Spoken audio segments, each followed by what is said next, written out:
જે આઈએમડી તરફથી red alert આપવામાં આવ્યું છે એમાં જે નવું બુલેટિન આવ્યું એના બાબતે હાલ જ મુખ્ય સચિવ શ્રીની વીસીમાં પણ હાજરી આપેલી છે.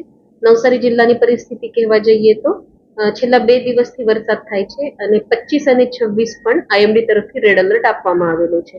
આજની પરિસ્થિતિમાં કાવેરી અરાઉન્ડ 20.5 હાલની સ્થિતિએ છે. કાવેરી અને અંબિકાથી બિલીમોરામાં અરાઉન્ડ 102 લોકોને આપણે શિફ્ટ કરેલા છે. પૂર્ણાનું લેવલ હાલ 24 ની આજુબાજુમાં છે. 23 આપણું ડેન્જર લેવલ છે.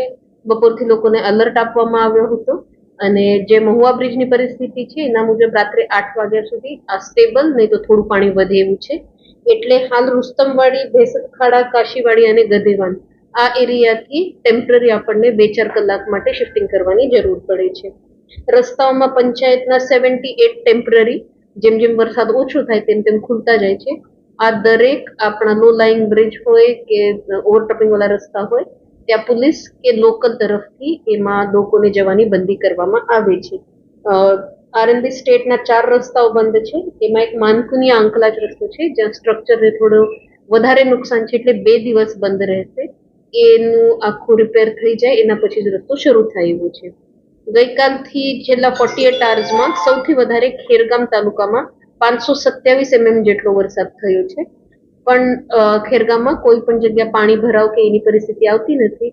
ભૈરવી અને એનાથી આ પાણી નદીમાં જતું રહે છે એટલે જિલ્લામાં એની કોઈ હેરાની દેખાતી નથી. અત્યાર સુધીના આ ડિટેલ્સ છે.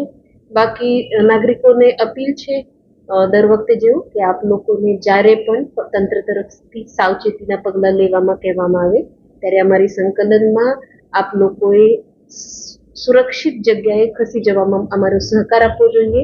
અમે આપ લોકો માટે ત્યાં રહેવાની સારી વ્યવસ્થા કરીએ છીએ. એના સાથે જ આપ લોકોને કોઈ હેરાની ન થાય એના માટે ડોક્ટર્સ, પીવાનું પાણી આ બધી વ્યવસ્થા હોય છે. પત્રકારો અને નાગરિકોને આપણા થકી આ આહવાન કરવામાં આવ્યું છે. ગંડેવી તાલુકામાંથી કેટલા લોકોને સ્થળાંતર? હાલ ગંડેવી તાલુકામાંથી કોઈને સ્થળાંતર કરવાની પરિસ્થિતિ આવી નથી. મોટી લોકલી સ્થાનિક રિલેટિવના ત્યાં વગેરે લોકો જતા હોય છે પણ ઓફિશિયલી કઈ નહીં. હાલ આપણી પાસે એટલે બિલીમોરામાં નગરપાલિકા વિસ્તારમાં ગ્રામ્યમાં 102 લોકોને આપણે શિફ્ટ કરેલા છે.